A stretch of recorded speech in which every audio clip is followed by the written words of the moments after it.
Back Look Cinema, the podcast. Hello, my name is Zoe. That's spelled Z-O or Z-O for those of you outside of the U.S. Welcome to bonus episode 39.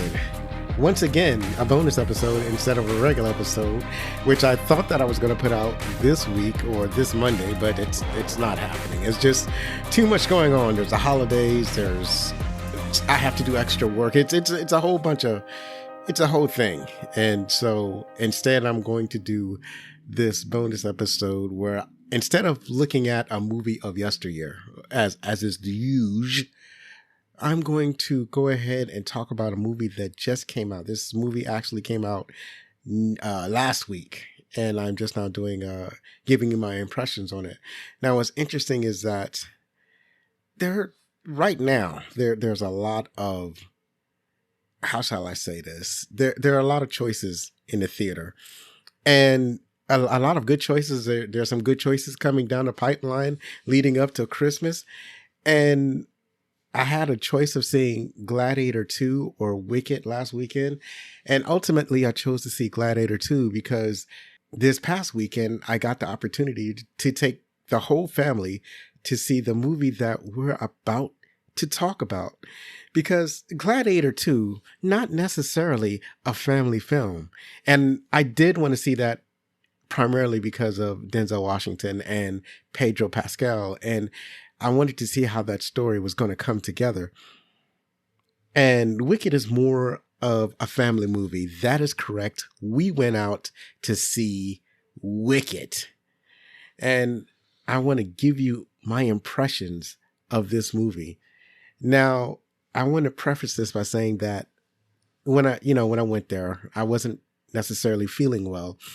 And in large part because I had to urinate so badly. It was like, because I actually went, well, here's the thing. Here's the whole story, right? So I'm trying to get a new job. The job requires a drug test, and I had suffered from what they like to call in the industry as shy bladder. So I had shy bladder. So the only cure for shy bladder is to drink a lot of water. Now, this has happened way earlier in the day. And I went, and so, I drank a lot of water earlier that on, but it's like now it's like my system is flooded with water. I was able to take the drug test, but now I'm kind of peeing all day, right? And so we didn't go to the theater until later on that night. And I'm in a situation where I still feel like I'm urinating often. So I go ahead and I use the bathroom before the movie starts. I get to the theater, and soon after the movie starts, I have to pee. So I had to pee pretty much the whole time that the movie is going. Those 2+ hours, I was in there just kind of holding it in. So my impressions of the movie are colored by that experience. So let's talk about Wicked. We bear witness to the coming of age story of a young lady named Elphaba Thorpe, who would eventually become known as the Wicked Witch of the West, a woman so evil she would threaten the life of a 12-year-old girl and a little dog too. But are people born wicked, or can there be mitigating circumstances? Are people even whom they say they seem to be? Wicked has a huge cast, but I want to highlight some of my favorites. Cynthia Erivo as Elphaba Thorpe, Ariana Grande Butera as Galinda Arduena Upland, Jeff Goldblum as the Wonderful Wizard of Oz, Michelle Yeoh as Madame Morrible, Jonathan Bailey as Prince Fiyero Tigalar, Ethan Slater as Bach, Marissa Bode as Nessa Rose Thorpe, Peter Dinklage as the voice of Dr. Dillamon, Andy Nyman as Governor Thorpe, Bowen Yang as Fanny, and Bronwyn James as Shinshin. Wicked was directed by John M. Chu and written by Winnie Holzman, Dana Fox, and Gregory Maguire, with music by John Powell and Stephen Schwartz. And let me say, they did their thing. Now, as far as my impressions for the movie, I'm thinking about the themes of the movie. They had some very powerful themes of what they wanted to communicate to the viewer. And one of those things is people aren't good just because they tell you that they're good. And people are rarely who they claim to be. And the other, I think, powerful theme is protect those who cannot protect themselves. I think that there is a protection instinct, and particularly in Elphaba. She wants to protect those people who seem to be picked upon, people who bully those that she care about, or those that can't defend themselves. And I think that comes across strongly in the movie.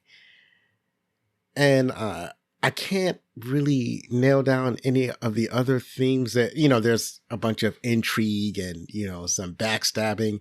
So I think there's a little bit of that, but I think that falls under how people aren't who they really claim to be. And there's a lot of that in the Wizard of, the books that these movies are based on, or the book that this movie is based on. It has a strong connection to people hiding who they really are, or people revealing things about themselves that they didn't know that was within them. So as far as my impressions go, I felt that it was large, imposing, and impressive. It pulled me in and making these grand sweeping gestures, and the look and feel of the movie makes it a worthy addition to the earlier and much beloved 1939 musical. All of the performances were outstanding. Arrivo's serious and protective Elphaba is perfectly balanced by Grande Butera's very unserious and performative Galinda. And they are very well matched. And I particularly like just how false that Grande played Galinda. And I think that just tickled me more than anything else in the movie. But I also really enjoyed Arrivo's Elphaba, and she carries that movie beautifully. And everything was just great about this movie. It's like it's hard for me to pick apart, because the music was great, the set pieces were great, the visual effects was great. It's just kind of, it's just big and beautiful, right? It's there's really a lot in it. It's a lot to take in. It's worth watching multiple times just so that you can see all the little details. One way a movie like this could fail is if the story was weak, because they really put a lot of effort in the visuals of the movie, just the overall look and feel of the movie. They put a lot of effort in it. I feel like in an effort like this, it's easier to kind of skip out on the story, or this story might be one of the things that suffer. But this movie does not fail in that department. It has a very strong story, and it really delivers. It's over 2 hours and 40 minutes, and there's so much going on that you don't really feel a minute of it. As a matter of fact, when the credit rolled in my theater, it rolled with "to be continued" instead of "the end," because this is actually, like, when you see the opening credits, you get the title screen Wicked, and then you get part 1. So even though it is marketed as plainly as Wicked, when you get to the theater, you are notified that this is just part 1. So when it rolled with "to be continued," somebody screamed out, "What the fuck?" And I laughed at that. Apparently they didn't get the memo that this movie was going to be in 2 parts. Well, not this movie, but this was going to be a series of movies, and not just the whole story wasn't going to be told in one movie.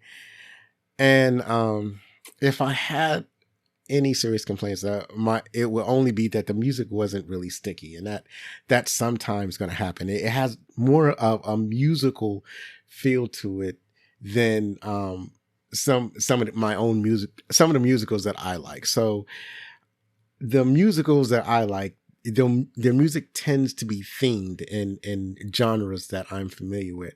So, for example, Little Shop of Horrors, the music and most of the music in that is themed in like 1960s rock and roll. Or if you're talking about The Wiz, a lot of the music in that movie is themed in gospel or R&B.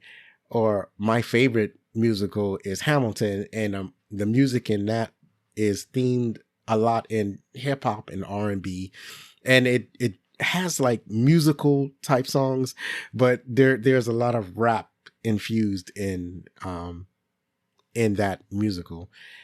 So those are the things that I had taken away from it. Like I'm not walking out of the theater remembering or trying to sing any of the songs, because not that the songs weren't beautifully sung. It just that it just didn't stick to me. Your experience might be different. You probably like musicals better than I do, or you have more experience with musicals, or what have you. I don't know. All I can tell you is that for me, the music just didn't stick me in a way where I could sing it on the way home. Not the way I could sing Ease on Down the Road from The Wiz, or We're Off to See the Wizard from The Wizard of Oz, the 1939 movie. So those are my only things. But that's, like I said, that's just me. Your experience may be different, or maybe it was the mood that I was in. I actually listened to the soundtrack again earlier today. I watched the movie yesterday, to see if I could get it to stick, because, sometimes you have to, stuff has to grow on you. There was one song that I liked when I was in the theater, and as it was kind of impressed me again as I listened to it again today. And that song, I'm trying to remember the name of the song. It's something to do with defying gravity. I can't remember. Anyways, it was the last song of the movie, so obviously it's the best one. But that's it. Is it worth seeing? It's definitely worth seeing. It's interesting because musicals have been taking a beating, so much so that the trailers don't even really advertise musicals as musicals. They kind of try to hide it a little bit. They've been doing it for a number of years now, and this movie is no different. I mean, the only way that they might not hide that the musical is a musical is if it's a Disney film. And all of those films tend to be, the animated features tend to be musicals. And so they're not afraid of showing the musical part. But in the marketing for Wicked and the marketing for earlier musicals, it's like they basically kind of subdued the musical aspects of the movie, even though most of the movie is people singing. So that's the era that we're living in. That's the tactic that the studios are using. But it didn't hamper the success of this movie. It was successful in a sense that I really enjoyed it. I think audiences are enjoyed it. Apparently it's got a fantastic box office currently right now. So these are all great things. I think that this will encourage the studios to make a more variety of movies, perhaps more musicals. Maybe we will see more film adaptations of fantastic musicals. So I think I got all my impressions out. I think that's it. Maybe there are some more that's scrolling around in my head and I can pull them out on a TikTok or whatever. But Wicked, as of this recording, is in theaters now. And that's it for today. Later this week, perhaps I will finally get Shorty, a regular episode. I'm glad you enjoyed this bonus episode. Is it really a bonus? Don't ask me questions. It's just a different format now. It's not even really an extra episode. It's just a different format. As always, you can follow me on Twitter, TikTok, Facebook, Instagram, and Threads, and Blue Sky. I'm posting stuff back on Blue Sky again because it's actually picking up some traction. And you can also write with any questions, comments, or suggestions at fanmail@backlinkcinema.com. Please rate and review on your favorite podcast app. And if you're listening on YouTube, please like or subscribe or leave a comment below. And I think that's all I got. So One last time, if you like the show, then please help us grow by spreading the word about Backlook Cinema, the podcast. Believe me, it matters. I've been Zoe Richardson. Be safe, share a movie from yesteryear with your family, hug your loved ones, and if you're gonna be anything, be outstanding.